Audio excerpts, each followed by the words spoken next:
ராஜி கர்ப்பமாக இல்லாதது அவங்க குடும்பத்து கூட சேர்ந்து உங்களுக்கும் வருத்தமாக இருக்கா? அப்போ இந்த வீடியோவுக்கு லைக் பண்ணிவிட்டு வாங்க நாளைக்கான ப்ரமோக்கான ப்ரிடிக்ஷன் என்னன்னு பார்க்கலாம். சக்திவேல் குமரவேல் ரெண்டு பேருமே அங்கே காரில் போய்கிட்டு இருக்காங்க. அப்போ குமரவேல் சக்திவேல் கிட்ட சொல்கிறாரு, அப்பா என்னப்பா ராஜி கர்ப்பமாக இருக்கிற விஷயத்தில் பெரியப்பாவுக்கும் பெரியம்மாவுக்கும் தான் சந்தோஷம்னா நீங்களும் படு சந்தோஷத்தில் இருந்தது போல இருந்தீங்க அப்படின்னு சொல்கிறாரு. உடனே சக்திவேலும் மீசையை முறுக்கிட்டு, மகனே நீ என்ன சொல்ல வர்றேங்கிறது எனக்கு புரியுது, என் மகனாச்சே, அதனால் நீ அப்படித்தான் பேசுவேங்கிறது எனக்கு தெரியும். என்னடா பண்ணுறது, அதுக்கு வேண்டி மனசுக்குள்ளே இருக்கிறத அப்படியே அண்ணன் முன்னாடி நம்ம காமிச்சிக்கவா முடியும் அப்படின்னு சொல்கிறாரு. அதுதான் கர்ப்பம் இல்லைன்னு ஆயிப்போச்சுல்ல, இனி என்ன சந்தோஷம் தானே அப்படின்னு சொல்கிறாரு சக்திவேல். அதுதான்ப்பா, எங்கே கர்ப்பமாக இருந்து கண்டிப்பாக அவளுக்கு பிறக்க போகிற குழந்தைக்கு பெரியப்பாவுக்கு பாசம் வந்து சொத்தில் அவரோட பங்கை அந்த குழந்தைக்கு ராஜிக்கு எழுதி வச்சுடுவாரோன்னு எனக்கு என்னென்னமோ எல்லாம் தோணுச்சுப்பா அப்படின்னு சொல்கிறாரு குமரவேல். அது தோணுனது எனக்கும் தாண்டா, அதனால தானே நான் குழந்தையே இல்லாமல் பண்ணிட்டேன் அப்படின்னு சொல்கிறாரு சக்திவேல். உடனே அப்பா என்னப்பா சொல்கிறீங்க, ராஜிக்கு குழந்தையே இல்லாமல் பண்ணிட்டீங்களா அப்படின்னு கேட்க, ஆமாண்டா ஆமாம், எனக்கு எப்போ இந்த சமாச்சாரம் அதுதான் கர்ப்பமாக இருக்கா அப்படின்னு தெரிஞ்சிச்சோ அப்போவே இதை கண்டிப்பாக வளரவே கூடாது, முளையிலேயே கிள்ளி எறிஞ்சிட்டா தான் அந்த ஆலமரம் வளராமல் பண்ண முடியும்னு சொல்லி அதுக்கான ஏற்பாடுகள் தான் டாக்டர் மூலமாக நான் பண்ணிட்டேன் அப்படின்னு சக்திவேல் சொல்கிறாரு. உடனே குமரவேலு அப்படியே சடனாக பிரேக் போட்டு அங்கே பார்க்குறாரு சக்திவேலை. அப்பா நீங்கள் என்ன சொல்கிறீங்கன்னு எனக்கு ஒன்றும் புரியலப்பா அப்படின்னு. உடனே சக்திவேலும், ஆமாண்டா மகனே, டாக்டருக்கு பணத்தை கொடுத்து ராஜியோட கருவை கலைச்சதே நான் தான் அப்படின்னு சக்திவேல் சொல்கிறாரு. என்னப்பா சொல்கிறீங்க? ஆமாம், அவள் கர்ப்பமாக இருந்தது எல்லாமே உண்மைதான். ஆனால் இவங்க அந்த டாக்டர்கிட்ட போகிறதுக்கு முன்னாடியே நான் டாக்டர்கிட்ட பேசி ஒரு குறிப்பிட்ட தொகையை அவங்களுக்கு எனாமா வச்சுக்க சொல்லி கொடுத்து எப்படியாவது ராஜியோட கர்ப்பத்தை கலைச்சே தீரணும்னு நான் ஏற்பாடு பண்ணியிருந்தேன்டா அப்படின்னு அங்கே சக்திவேலு சொல்ல, உடனே குமரவேலும், அப்பா நீங்கள் பலே கில்லாடிப்பா, ஆனால் நானே நம்பிட்டேன் உண்மையிலேயே ராஜி கர்ப்பமாக இல்லையோன்னு. ஆனால் அவள் இருந்ததை நீங்கள் தான் கலைச்சிருக்கீங்களா அப்படின்னு சொல்லிட்டு சக்திவேலும் அங்கே குமரவேலும் பேசிக்கிட்டே போகிறாங்க. அதே சமயம் அங்கே அப்படியே எதுவுமே 2-3 நாள் சாப்பிடாம வருத்தத்தில் படுத்துடுறாரு முத்துவேல்.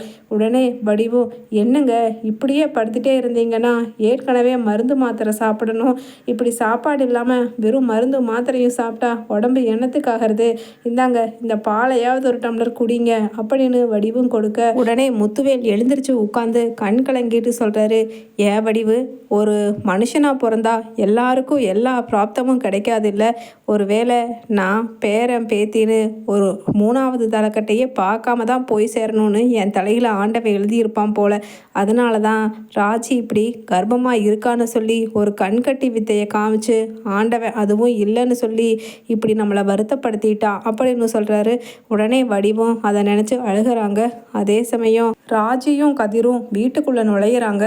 அம்மாச்சி அப்பாச்சி அப்படின்னு கதிர் சத்தம் போட, அப்பத்தா அப்பத்தா அப்படின்னு ராஜியும் சத்தம் போட, அட வாங்கடா என்னோட பேரன் பேத்திகளா, 2 பேரும் என்ன சொல்லாமல் கொள்ளாமல் திடீர்னு வந்திருக்கீங்க அப்படின்னு ஹாலில் உட்காந்துருக்கிற அப்பத்தாவும் கேட்க, உடனே அங்கே ராஜி சொல்கிறாங்க, இல்லை அப்பாவும் அம்மாவும் வருத்தத்தில் இருப்பாங்க, எங்களுக்கே அவங்க மனசை ரொம்ப நோகடிச்சிட்டோன்னு ஒரு மாதிரியாக இருந்துச்சு, சரி பார்த்துட்டு போகலான்னு தான் நாங்கள் வந்தோம் அப்பத்தா அப்படின்னு ராஜியும் சொல்ல, ஆமாண்டி, நீ எப்போ கர்ப்பமாக இல்லைங்கிற விஷயத்த உங்கள் அப்பன் காதில் கேட்டானோ அதிலிருந்து சோறு தண்ணியே உங்காமல் பாரு எப்படி ஆயிட்டான்னு, உள்ள ரூம்குள்ளே தான் படுத்திருக்கான், போய் பார்த்துட்டு வா அப்படின்னு சொல்லிட்டு அப்பத்தாவும் சொல்ல, உடனே ராஜியும் சரி அப்படின்னு 2 பேருமே போய் ரூமை எட்டி பார்க்குறாங்க.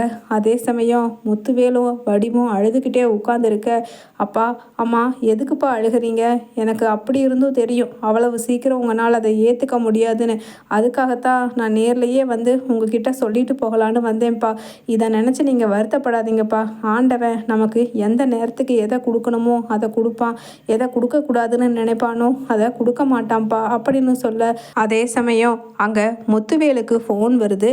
யாருன்னு பார்த்தா தங்கமயில் தான் ஃபோன் பண்ணுறாங்க.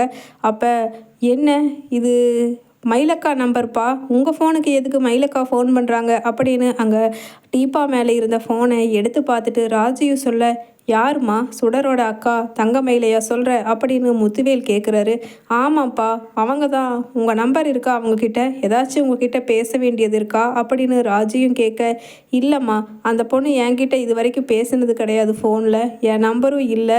ஆனால் எதுக்காக கால் பண்ணுதுன்னு தெரியல. சரி, அட்டன் பண்ணி பேசுமா அப்படின்னு சொல்லிட்டு சொல்கிறாரு.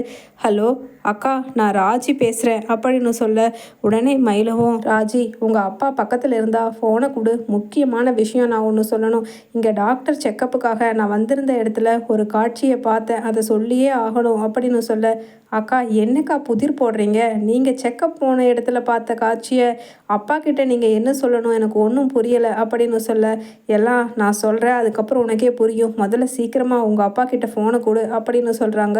உடனே முத்துவேலு, என்னம்மா, என்ன தங்கமயில், சொல்லுமா அப்படின்னு கேட்குறாரு.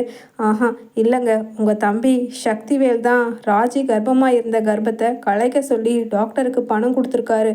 இப்போ தான் நான் அந்த டாக்டர்கிட்ட தான் செக்கப்புக்கு ரெகுலராக வருவேன். பார்த்துட்டு வெளியில் வரும் பொழுது இதை அவங்க 2 பேரும் பேசிக்கிட்டு இருந்ததை கேட்டேன். இவர் எதுக்குடா இங்கே கைனகாலஜிஸ்ட் கிட்ட வந்திருக்காருன்னு சொல்லி நானும் உன்னிப்பாக பார்த்தேன். அப்புறம்தான் தெரிஞ்சிச்சு ராஜின்னு சொல்லியும் இப்போ கொஞ்ச நேரத்துக்கு முன்னாடி வந்துட்டு போனேன் அந்த ராஜியோட கர்ப்பத்தை கலைச்சிங்கல்ல அப்படின்னு சொல்லி பேசிக்கிட்டு இருந்தாங்க. அதை நான் முழுசாக கேட்டேன் அங்கிள் அப்படின்னு சொல்லிட்டு அங்கே சொல்கிறாங்க தங்கமயிலும். உடனே முத்துவேலும், அட பாவி, என் பிள்ளையோட கர்ப்பத்தை கலைக்கிறதுக்காக நீ பணம் கொடுத்து டாக்டர்கிட்ட என்னென்ன வேலை பார்த்துருக்க தங்கமயில். இது மட்டும் உண்மையாக இருந்துச்சுன்னா என் தம்பி நானும் அவனும் பிரியறது உறுதி. என்ன ஆனாலும் நான் அவனை விட்டு கொடுத்ததே இல்லை இது வரைக்கும். ஆனால் இப்படி ஒரு கேடுகட்ட வேலையை அவன் பார்த்துருந்தா சத்தியமாக இதுக்கும் மேலே எனக்கு அவன் தம்பியே இல்லைம்மா, ரொம்ப நன்றி அப்படின்னு சொல்ல, உடனே தங்கமயில் சொல்கிறாங்க, அதுக்கு ஆதாரமாக அங்கே டாக்டரும் அவங்களும் பேசிக்கிட்டு இருந்ததை ஒரு ஓரத்தில் நின்று நான் வீடியோவாக எடுத்து வச்சுருக்கேங்க, அதை வேணுனாலும் அனுப்புகிறேன் பாருங்க அப்படின்னு அங்கே சக்திவேலு டாக்டருக்கு பணம் கொடுத்துட்டு ராஜியோட கர்ப்பத்தை கலைச்சதுக்கு நன்றின்னு சொல்லிட்டு வர்றத குமரவேலும் கூட இருக்கிறத பார்த்து வீடியோவாக பிடிச்சு அனுப்பிச்சிடுறாங்க முத்துவேலுக்கு. கரெக்டாக சக்திவேல் வீட்டுக்கு வர்றாரு. உடனே வடிவும், என்னங்க தங்கமயில் ஏதோ பிரச்சனையை பற்றி சொன்னால் என்ன சொன்னால் இங்கே சீக்கிரம் சொல்லுங்கள், நானும் மத்தியானத்துலேருந்து கேட்டுக்கிட்டே இருக்கேன்ல, ஒரு ஆள் வரணும், முக்கியமான ஆள் வந்தால் நான் சொல்கிறேன்னு சொன்னீங்கல்ல அப்படின்னு சொல்லி அங்கே வடிவும் கேட்க, கரெக்டாக முத்துவேல் உள்ள நுழையிற சக்திவேலோட சட்டையை எட்டி பிடிச்சு பல்லார்னு அரையிறாரு. ஏண்டா என் புள்ள மாசமாக இருக்கான்னு எத்தனை சந்தோஷப்பட்டேன், ஆனால் டாக்டருக்கு பணத்தை கொடுத்து என் பிள்ளையோட கர்ப்பத்தை இப்படி களைச்சிட்டியடா பாவி அப்படின்னு சொல்லிட்டு சக்திவேல் கேட்குறாரு.